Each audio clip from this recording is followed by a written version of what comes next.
नमस्कार, एक मुलाकात कार्यक्रम में आपका स्वागत है। आज हमारे साथ बातचीत के लिए मौजूद है चंडीगढ़ पुलिस के आईजी आरपी उपाध्याय। उपाध्याय साहब, आपका स्वागत है। और मेरा पहला सवाल सर आपसे ये है कि जो लोग शिकायत करने से, थानों में जाने से डरते हैं, उन पीड़ित व्यक्तियों के लिए आपने पब्लिक विंडो सिस्टम शुरू किया है ताकि वो अपनी शिकायत पब्लिक विंडो पे दे सकें और आप पुलिस उस पर कार्रवाई कर सके। इस योजना का, इस स्कीम का क्या रिस्पॉन्स है आपके पास?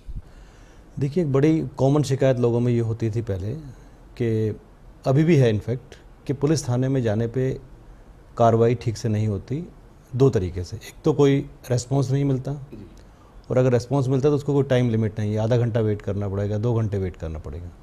तो चंडीगढ़ में जो स्कीम है कि जितनी भी कंप्लेंट कहीं भी रिसीव होंगी वो एक पब्लिक विंडो में ज़रूर आएंगी और उनको एक यूनिक पब्लिक विंडो नंबर मिलेगा। उसके 2 फ़ायदे हैं। एक तो जो कंप्लेनेंट है वो खुद पब्लिक विंडो नंबर को हमारी वेबसाइट पे जाके टाइप करके चेक कर सकता है कि मेरी कंप्लेंट कहाँ पेंडिंग है। अगर उसको लगता है कि मेरी कंप्लेंट किसी आदमी के पास अनड्यू टाइम के लिए पेंडिंग है तो वो उसकी शिकायत कर सकता है। दूसरा, हम देख सकते हैं, सीनियर ऑफिसर, हम वेबसाइट पे जाके देख सकते हैं, हमारे ऑफिस में एक उसका ओपनिंग है कि कितनी पब्लिक विंडो की कंप्लेंट है, कहाँ पड़ी है, किस थाने में है, किस थाने में नहीं है। तो बेसिकली ये मॉनिटरिंग मैकेनिज्म है जो कि सीनियर ऑफिसर्स के हाथ में है, सेंट्रलाइज लेवल पे है। तो इससे डिस्पोजल काफ़ी फास्ट होता है और इससे अगर कहीं अनड्यू डिले है तो वो नोटिस में आ जाती है, जिससे कि हमारे जो थाने का स्टाफ है उसको भी नोटिस में रहता है कि हमारी कार्रवाई को सीनियर ऑफिसर पुलिस हेडक्वार्टर में बैठे देख रहे हैं। और पब्लिक अब इतनी अवेयर हो गई है, उन्हें थोड़ा भी डिले लगता है तो या तो जो हमारी डिफरेंट स्कीम, जैसे मेरी मेल है, मेरी मेल पे लिखती है कि मेरा पब्लिक विंडो नंबर ये है, वो ठीक नहीं हुआ, या हमारी एक स्कीम आई क्लिक की, उसमें लोग जाते हैं कि हमने फला पब्लिक विंडो नंबर से कंप्लेंट की थी, उसमें कार्रवाई नहीं हुई। तो 3-4 मैकेनिज्म दे दिए चेक करने के लिए, जिससे कि लोगों की कंप्लेंट पे कार्रवाई ठीक तरीके से हो। उसके अलावा फिर हमारे लोगों से मिलने का कार्यक्रम तो है ही, रोज़ हम 2 घंटे मिलते हैं। अगर उसमें भी लोगों को दिक्कत रहती तो वहाँ आ जाते हैं। तो कहने का मतलब ये कि 3-4 लेवल ऐसे दिए गए हैं जिसमें लोगों को रिलीफ मिल सके अगर उनकी कंप्लेंट पे ठीक कार्रवाई नहीं हो रही तो। आमतौर पर जो पब्लिक विंडो पे शिकायत आती है वो संबंधित थाने में चली जाती है और लोगों की ये शिकायत है कि पुलिस पीड़ित को बार बार थाने में बुलाती है और जो आरोपी है वो आता नहीं है। अंततः थक हार के वो लोग ये सोचते हैं कि शायद पुलिस कोई कार्रवाई नहीं करनी चाहती और चुपचाप बैठ जाते हैं। यानी कि मोटी शिकायत ये है कि पीड़ित को न्याय कम मिलता है, खाना पूर्ति ज़्यादा होती है। इस बारे में आप क्या कहेंगे? देखिए, आप पीड़ित कंप्लेनेंट की बात जहाँ तक कह रहे हैं वो बात मैं समझ सकता हूँ, लेकिन आरोपी को तो पुलिस जब ही लाती है जब या तो अपना इन्वेस्टिगेशन पूरा कर लेती है कि अब उसको अरेस्ट करना है, या हम उस कंप्लेंट पे इन्वेस्टिगेशन पूरा कर लेते हैं कि वो व्यक्ति आरोपी है कि नहीं है। क्योंकि बहुत सारी कंप्लेंट्स में जो लोग लिखते हैं कि वो आरोपी है, वो इन्वेस्टिगेशन के बाद मिलेगा या नहीं मिलेगा। किसी कहने भर से कोई आरोपी हो गया ये ज़रूरी नहीं है। कंप्लेनेंट को पुलिस स्टेशन में ज़रूर इनिशियली बुलाया जाता है कि उसका वर्जन जानना होता है कि भाई आप क्या कह रहे हैं, इसमें क्या चीज़ है, उससे बात करके सुन के। और आरोपी को तो या तो पुलिस पकड़ के लाती है, गिरफ्तार करती है, या अगर उसको मौका देना है कि भाई इसकी बात में क्या सच्चाई है तब उसको बुलाया जाता है। जो नहीं आता उसके लिए सीआरपी में प्रोविज़न है, उसके प्रोविज़न के बाद में बुलाया जाता है। एक बार नहीं आएगा, दूसरी बार में आएगा, तीसरी बार में आएगा, ऐसा नहीं है। किसी खास केस में या किसी में एब्रेशन हो सकता है, लेकिन नॉर्मल केसेस में ऐसा नहीं है। माना यही जाता है कि गरीब की पुलिस में सुनवाई नहीं होती। आपके पास आप 2 घंटे देते हैं, आप बहुत सारे लोग आपके पास कंप्लेंट लेके आते होंगे, आप तक वही आदमी पहुंचता है जिसको थाने से इंसाफ की उम्मीद नहीं है वो, और उसकी शिकायत भी आमतौर पर आपसे यही होती है कि मेरी सुनवाई नहीं हुई, मैंने ये दरख्वास्त दी थी, उस पर कुछ नहीं हुआ। और इसके बाद जब आप उस पर आदेश जारी करते हैं, वो भी मेरे ख्याल से पुलिस कुछ इस तरह की रिपोर्ट बना के आप तक भेजती है, आपको लगता है कि कंप्लेंट का समाधान हो गया है, लेकिन पीड़ित के साथ स्थिति पहले की जैसी है। कुछ ऐसा मैकेनिज्म नहीं हो सकता कि जिससे पीड़ित आपके पास पहुंचे और कोई समयबद्ध कोई कार्रवाई हो और आप बता सकें उसको, पीड़ित को, कि भाई तेरे साथ ये अगर अब भी न्याय नहीं हुआ है तो आगे फिर आप उस पर जो दोषी है या आरोप, जो पुलिस का जिसने लापरवाही बरती है, पुलिस इन्वेस्टिगेशन जिसको आप लगाया है, उसके खिलाफ कोई कार्रवाई हो। ऐसा होता दिखेगा तो शायद पब्लिक को संतुष्टि होगी और उसे लगेगा आपके पास आके न्याय मिला है। देखिए, हमारे पास जितने भी प्लेटफॉर्म है पब्लिक पार्टिसिपेशन के, चाहे वो वेबसाइट है, चाहे मेरी ईमेल है, चाहे वो नो योर केस है, चाहे वो iClick है, चाहे मेरे ऑफिस में आने का, उसमें आने वालों की तादाद दिन प्रतिदिन बढ़ती गई है। पिछले 2 सालों में देखिए लोग नंबर बढ़ते गए हैं, तो वो एक इंडिकेटर है कि इससे लोगों को रिलीफ मिलता है। हर जगह का ना आपको प्रोफाइलिंग करना पड़ता है। यहाँ पे जो आप बात कह रहे हैं वो हो सकता है कि किसी ज़िले में, हरियाणा, यूपी, बिहार के ज़िले में ठीक हो, पर चंडीगढ़ में वो बात ठीक नहीं है। यहाँ मेरे पास जो लोग पहुँचते हैं और हम किसी को मना नहीं करते। उसमें 80% लोग ऐसे होते हैं जो चाहते हैं कार्रवाई मेरे से ही स्टार्ट हो, मतलब वो कहीं जाना नहीं चाहते, वो चाहते हैं कि मैं सीधा आके मेरे से मिले, क्योंकि यहाँ आसपास में लोग मिलते हैं, हमारी अवेलेबिलिटी है। अब सिमिलरली आप देख लीजिए, मान लीजिए दिल्ली में है, अगर किसी बड़े ऑफिसर से आपको मिलना है तो 1-1.5 घंटे का सफ़र करना पड़ेगा, आना पड़ेगा, दिक्कत होगी। चंडीगढ़ में सुविधा है कि आप 10-15 मिनट में, मैक्सिमम 20 मिनट में आप किसी भी ऑफिसर से, मेरे पुलिस के नहीं, किसी भी डिपार्टमेंट के ऑफिसर के ऑफिस में जाके अपना टाइम फिक्स कर सकते हैं। तो इस सुविधा का लोग फ़ायदा उठाते हैं, अच्छी बात उठाना भी चाहिए। तो इसीलिए जो आप कह रहे हैं कि नंबर लोगों का जो बढ़ता है, बेसिकली मैंने तो ये देखा है कि जो आदमी मुझे कंप्लेंट करता है वो iClick में भी कंप्लेंट करता है, पब्लिक विंडो में भी कर देता है कंप्लेंट, मेल भी लिख देता है, कि जिससे उसकी मॉनिटरिंग ठीक तरीके से हो जाए। तो ये स्मार्टनेस जो है ये कंप्लेनेंट में, ये चंडीगढ़ में है और ये होनी भी चाहिए, इसको मैं अवेयरनेस कहता हूँ। इसके अलावा कुछ मेल्स को जो हमारे पास आती हैं, मेल्स हैं, पब्लिक विंडो कंप्लेंट, उनको रैंडमली हम लोग other than police station different officers को देके चेक कराते हैं। और हमारे डिपार्टमेंट में जितनी डिपार्टमेंटल कार्रवाई होती है, करीब करीब इस साल में 100 के ऊपर डिपार्टमेंटल इंक्वायरी खुल चुकी हैं, 100 पुलिस वालों के ऊपर, पुलिस के कर्मियों पे। तो वो बेसिकली लोगों की शिकायत पे ही खुली हैं। या तो लोगों की शिकायत पे खुली हैं जब ठीक पाया गया, या कोर्ट की कोई ऑब्जर्वेशन उस पर खुली है, या हम लोगों ने चेक किया, हमारे इंस्पेक्शन में देखा, या नोटिस में आया कि लोग ठीक काम नहीं कर रहे, उस पर ही खुली। तो ये बड़ा अच्छा रोबस्ट मैकेनिज्म है। 100% तो कोई चीज़ होती नहीं, हमेशा इंप्रूवमेंट की गुंजाइश तो रहती है, लेकिन मैं समझता हूँ कि अभी तक जो हमारा मैकेनिज्म है चंडीगढ़ पुलिस का, वो काफ़ी अच्छा है, और इसमें जो भी एक्सपीरियंस से हम लोग इम्प्रूव करना चाहते हैं वो करते रहते हैं। ये iClick स्कीम जो है ये क्या है, थोड़ा सा मैं चाहूँगा कि आप दर्शकों को बता दें, क्योंकि इस स्कीम के बारे में लोगों को ज़्यादा जानकारी नहीं है। लोग इस स्कीम को कैसे अपने हित में इस्तेमाल कर सकते हैं, हम चाहेंगे कि आप हमारे दर्शकों को बता दें। देखिए, ये iClick जो है ये internet based public grievance management system है। ये एक मशीन है, जैसे ATM मशीन होती है ऐसी मशीन है, जो कि बैंक के ATM के साथ लगी होती है। जैसे हमारे यहाँ सेक्टर 22 में HDFC के बैंक के ATM के साथ लगी है। इससे पहले एक मशीन लगाई थी भुवनेश्वर पुलिस ने, भुवनेश्वर में, जहाँ सिर्फ कंप्लेनेंट लेडीज़ के लिए थी, अगर लेडीज़ को दिक्कत हो तो वो लगाएं। तो उनका एक्सपेरिमेंट जो है पिछले 6 महीने काफ़ी अच्छा नहीं रहा, उसमें काफ़ी कम कंप्लेनेंट आए। हमने पहली बार इंडिया में ये स्कीम, दूसरी मशीन यहाँ लगी, अभी और कहीं लगी नहीं है, गवर्नमेंट ऑफ इंडिया की कंसिडरेशन में है, लगाई। उसमें हमने कहा ओपन है, जो मर्जी जो कंप्लेंट करना चाहे करें। तो इसमें 3 मोड हैं, अगर आप वहाँ जाएँ तो एक तो है अगर आप पैनिक है, प्रॉब्लम है, तो आप बटन पुश करेंगे तो आपका फ़ोटो कंट्रोल रूम का ऑपरेटर देखेगा, कंट्रोल रूम का ऑपरेटर आपको देखेगा, आप रूबरू बातचीत कर सकते हैं। दूसरा है कि अगर आप स्कैन मोड में जाए, कोई आप डॉक्यूमेंट वहाँ रखें, स्कैनिंग मशीन है, आप स्कैन करें, वो जाके कंट्रोल रूम में चला जाएगा। तीसरा टाइपिंग का है कि आप टाइप कर दीजिए, कोई कंप्लेंट टाइप कर दीजिए। जैसे ही आप ये तीनों मोड से कोई कंप्लेंट करते हैं, आपको एक ATM की तरह एक स्लिप मिलती है, इसमें लिखा होता है आपका कंप्लेंट नंबर ये है।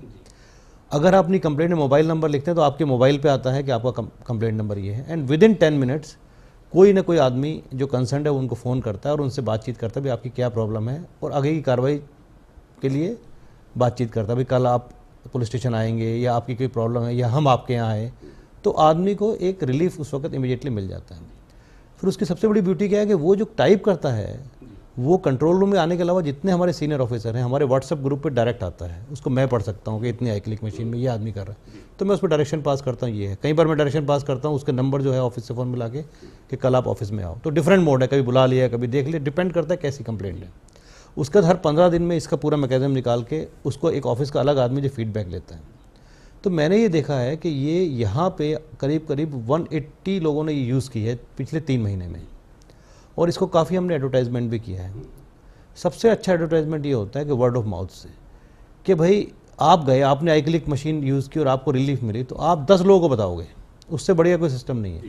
तो ऐसे ही ये थोड़ा स्प्रेड कर रहा है, इसमें और भी करने की ज़रूरत है, एक मशीन और लगाने की ज़रूरत है। हमें स्पॉन्सर नहीं मिल रहा है इसमें, जैसे HDFC बैंक ने मशीन लगा के बिजली पानी जो दे सकते दिया, लेकिन मशीन की कॉस्ट जो हमने पे की, हमने अब यूनियन बैंक से कहा कि आपकी जो CDR है, कॉर्पोरेट रिस्पॉन्सिबिलिटी CSR है, उसमें ये मशीन आप लगाओ, अपने उसमें लगाइए। तो उनसे बातचीत चल रही है। काफ़ी लोग ऐसे हैं जो चाहते हैं कि लोगों को पता लग गया कि ये सीनियर अफसर खुद देखते हैं, तो वो वहाँ जाके अपनी कंप्लेंट जरूर करते हैं, उनको रिलीफ मिलता है। साहब, इस मुद्दे पर हम आगे बात करेंगे, फिलहाल वक्त है एक छोटे से ब्रेक का। चंडीगढ़ में नशे का कारोबार खूब फल फूल रहा है, और आरोप ये भी है कि पुलिस की मिली भगत के बिना नशा नहीं बिक सकता। देखिए, नशे की जो प्रॉब्लम चंडीगढ़ की आप बात कर रहे हैं, उसको आप पूरे पर्सपेक्टिव में देखें कि भाई हमारे आसपास क्या कंडीशन है।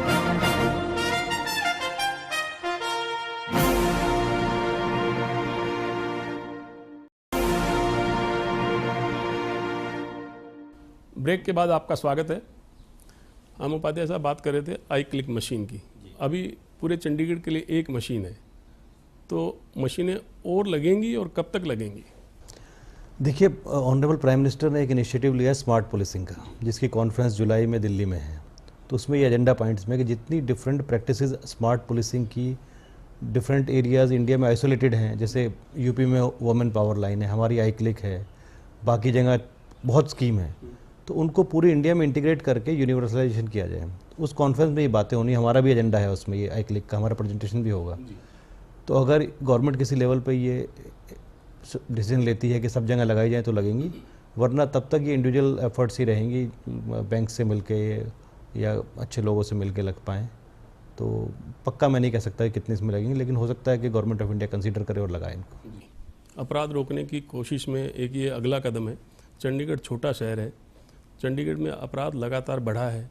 पुलिस हर साल एक प्रेस कॉन्फ्रेंस करके दावा करती है कि अपराधों में कमी आई है, लेकिन ग्राफ बताता है कि अपराध के आंकड़े बढ़े हैं। इस पे क्या कहेंगे आप? सच्चाई क्या है? नहीं, देखो, डाटा जो पुलिस का है वो ऑथेंटिक है, क्योंकि ये नेशनल क्राइम रिकॉर्ड ब्यूरो में जाता है और ये पब्लिक डोमेन पे अवेलेबल है। तो पुलिस के डाटा से कोई छेड़छाड़ नहीं कर सकता और करनी भी नहीं चाहिए, किस लिए करनी।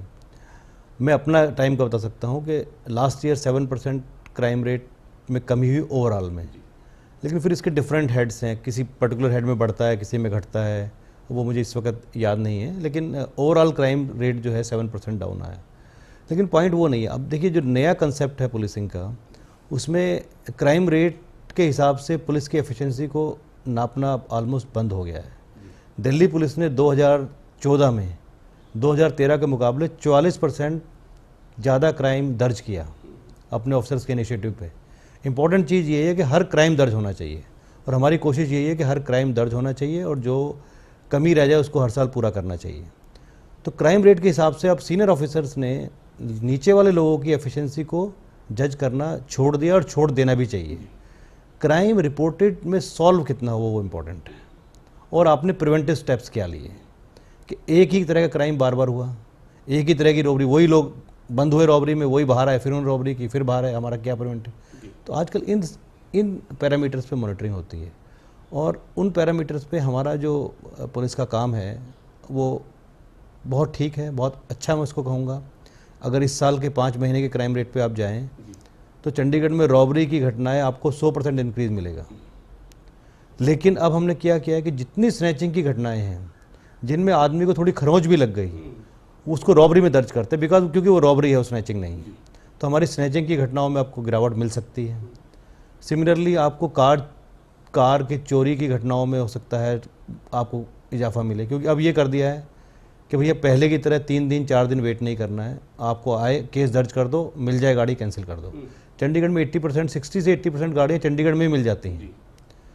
तो अभी ये है कि क्राइम जो होता है वो सच्चाई से दर्ज होना चाहिए। तो उसमें हो सकता है कि आंकड़े आपको बड़े दिखाई दे जाएँ, काफ़ी में घटे भी दिखाई देंगे आपको, लेकिन हमारा वर्किंग आउट परसेंटेज चंडीगढ़ का बहुत अच्छा है। फिर तीसरी चीज़ है कन्विक्शन रेट। वर्कआउट हो गया और कोर्ट में केस आपका फेल हो गया तो उसका भी कोई फ़ायदा नहीं है। तो कोशिश रहती है कन्विक्शन रेट भी खूब अच्छा होना चाहिए। तो हमारा करीब 70% आज की डेट में, इस साल की बात कर रहा हूँ, वर्किंग आउट है, और 60 के आसपास कन्विक्शन रेट है। 40 के करीब हीनियस केसेस में, जो ऑल इंडिया लेवल जो 25% है उससे बहुत बेहतर है, लेकिन अभी और सुधार की गुंजाइश है। ये जो स्नैचिंग की घटनाएं हैं ये नशे से जुड़ी हुई है। चंडीगढ़ में नशे का कारोबार खूब फल फूल रहा है, और आरोप ये भी है कि पुलिस की मिली भगत के बिना नशा नहीं बिक सकता। इस पे आप क्या कहेंगे? देखिए, नशे की जो प्रॉब्लम चंडीगढ़ की आप बात कर रहे हैं उसको आप पूरे पर्सपेक्टिव में देखें कि भाई हमारे आसपास क्या कंडीशन है। हम किसी वाटर टाइट कंपार्टमेंट में नहीं रह सकते। जो हमारे पास घट रहा होगा उसका प्रभाव हम पे भी पड़ना है। मैं किसी पर्टिकुलर जगह का नाम नहीं लूँगा, लेकिन हमारे आसपास स्थिति काफ़ी ख़राब है, और उसका स्पिल ओवर इफेक्ट जो है चंडीगढ़ में भी आता है। यहाँ पे आपने बिल्कुल ठीक कहा कि करीब करीब 60 से 70% जो क्रिमिनल है हमारा वो जुवेनाइल है, जो उस एज में क्राइम नहीं करना चाहिए, और उसमें काफ़ी लोग ऐसे हैं जो नशा करते हैं। यहाँ का जो नशे की प्रोफाइलिंग करें तो हमने पाया कि लोग केमिकल्स, मेडिसिन, हार्डकोर जो नशा है जिसमें जो काफ़ी पैसे का भी आता है और जो बहुत ख़तरनाक भी है और जिसकी तस्करी से इंटरनेशनल डायमेंशन है, उसकी मात्रा काफ़ी कम है। हम लोग इसमें काफ़ी कार्रवाई करते हैं। अगर पिछले सालों से देखें तो हर साल केस बढ़ के भी आते हैं। नए लोग पकड़े भी जाते हैं। अच्छा, काफ़ी पब्लिक अवेयरनेस है, पीछे रैलियाज करते हैं, स्कूल में जाते हैं, स्कूल में मैं कैच देम यंग, स्कूल में बताओ बच्चों को, मैं नहीं करें, वहाँ बड़ी बड़ी चीज़ें सुनने को मिलती हैं, पता लगता है कि बच्चे बताते हैं। फिर हमारा हेल्पलाइन नंबर है व्हाट्सएप, जो हमारा एसपी सिटी देखते हैं। अब हेल्पलाइन नंबर व्हाट्सएप का हमने पिछले महीने शुरू किया कि भाई ये आईपीएस ऑफिसर देखिए, आप इस पर शेयर करो कंप्लेन। उस पर 80% गुड मॉर्निंग गुड नाइट ही आता है, लोग उस पर शेयर नहीं करना चाहते। उस पर व्हाट्सएप पे सुविधा ये थी करने का मतलब कि फ़ोटो खींच के आप भेज दो और एक ही आदमी करेगा। व्हाट्सएप इज़ टोटली सीक्रेट, आपको कोई सीडीआर नहीं निकल सकता, आपको देख नहीं सकता। तो इन्फॉर्मेशन कुछ केसेस में आई है जिनको में काम कर रहे हैं। तो ये तो रोज़ की लड़ाई है, चलती रहेगी ये करके। लेकिन जब तक नशे की सप्लाई का रूट जो है इंटरनेशनल वो बंद नहीं होगा, तो कहीं पे भी ये उम्मीद करना कि ये area isolated piece of island रहेगा, वो मुश्किल है। तो जो प्रभाव चारों तरफ हो रहा है वो चंडीगढ़ में भी होगा। जहाँ तक पुलिस वालों के मिलने की बात है, जो भी चीज़ ऐसी नोटिस में आती है, इस साल हमारी नज़र में एक भी केस ऐसा नहीं आया। और अपने स्टाफ को बराबर ब्रीफ करते हैं कि इससे गंदा पैसा कोई नहीं। अगर आप नशे के कारोबार में मिलके करते हैं तो आप ये मान के चलिए कि इससे गंदा पैसा कोई नहीं और ये कभी फल फूल नहीं सकता। ब्रीफ करते हैं अपने स्टाफ को, बताते हैं उनको बार बार। एक भी केस ऐसा नहीं आया जिसमें हमारे किसी आदमी की एक्टिव इन्वॉल्वमेंट हो। केयरलेसनेस हो सकती है, हमारे इलाके में बिकता है, अगर बिकता है तो वो आपकी केयरलेसनेस, उसको और करें तो उसको और देखते हैं। डिफरेंट एजेंसीज हैं। एक नया प्रपोजल हमारा है अभी जो गवर्नमेंट को गया है, वो नारकोटिक सेल बनाने का। हमारा फुल फ्लेज नारकोटिक सेल नहीं है जिसमें एक डीएसपी और पूरी टीम होगी। वो प्रपोजल गवर्नमेंट को गया है, वो अगर अप्रूव होगा तो फिर एक फोकस टीम होगी और ज़्यादा काम करेगी। भ्रष्टाचार लगातार बढ़ा है और पुलिस भी भ्रष्टाचार से मुक्त नहीं है। इस मुद्दे पर हम आगे बात करेंगे। फिलहाल वक्त है एक छोटे से ब्रेक का। पिछले दिनों एक एसएचओ ने डीएसपी पर आरोप लगाए थे कि उनको बेगार करने के लिए दबाव उन पर डाला गया। एसएचओ को तो लाइन हाजिर कर दिया गया और जिसके खिलाफ शिकायत थी डीएसपी की, उनके खिलाफ कोई कार्रवाई नहीं हुई।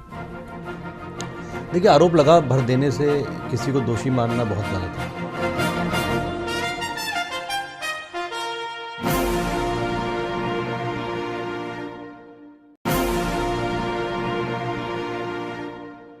ब्रेक के बाद आपका स्वागत है।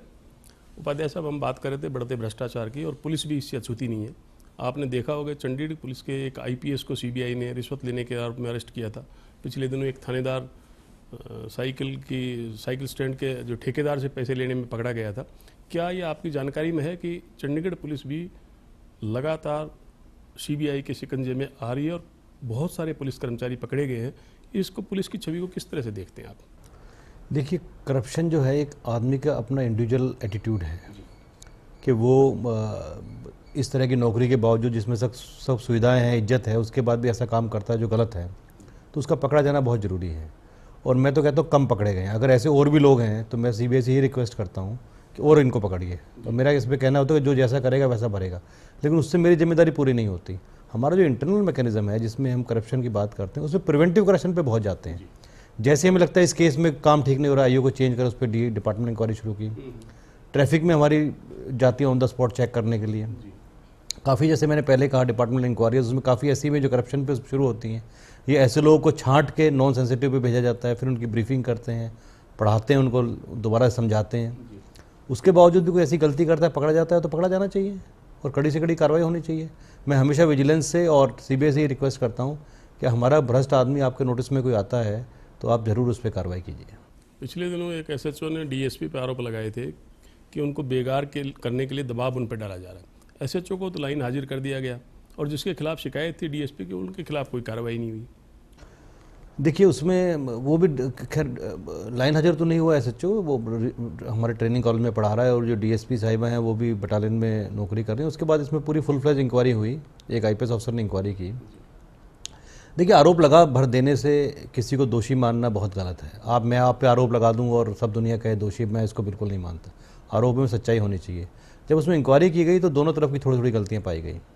उनकी फाइल प्रोसेस में है, उन पर क्या कार्रवाई करनी चाहिए और दोनों पक्षों पे कोई ना कोई कार्रवाई इस पर होगी।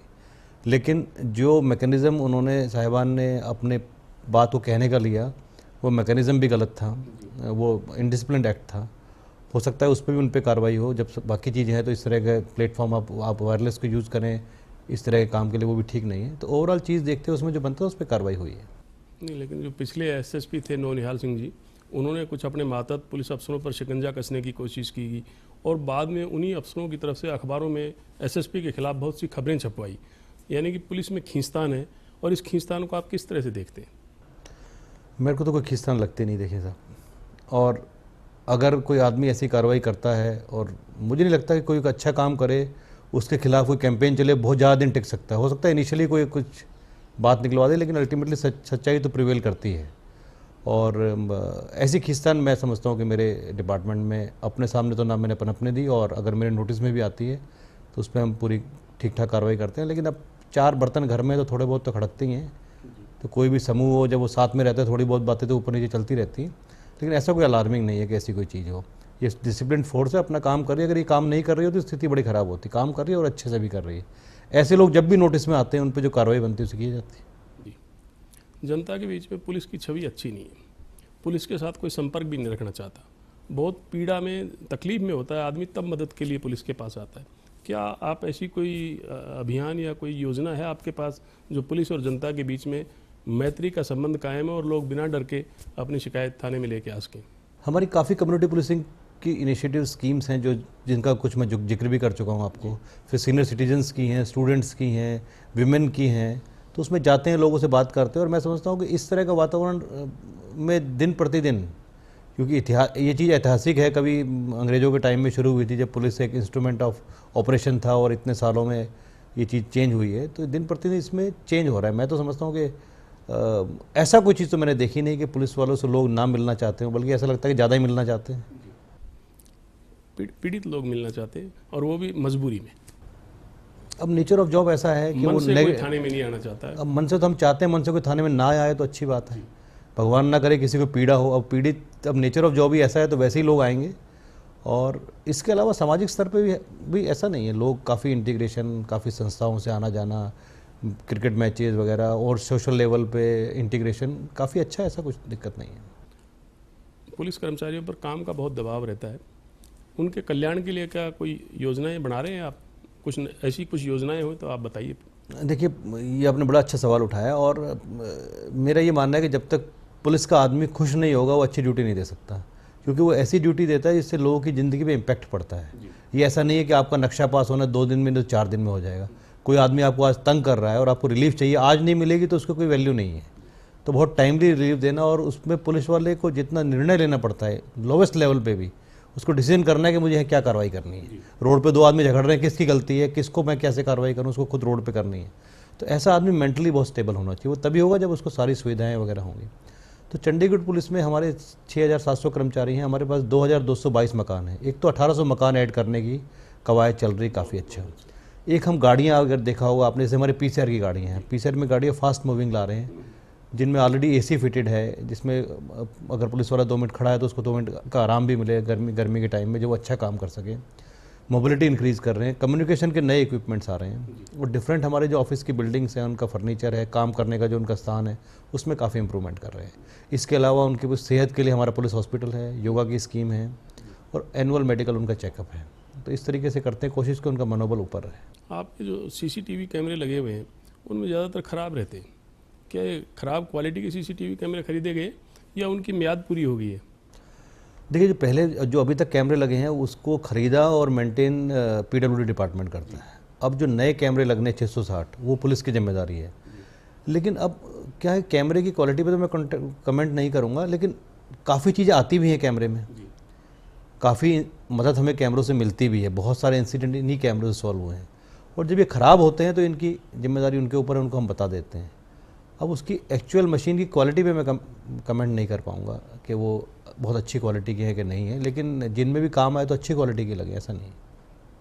उपाध्याय साहब, पीड़ित लोगों को इंसाफ दिलाने की जद्दोजहद में आप जुटे हुए हैं।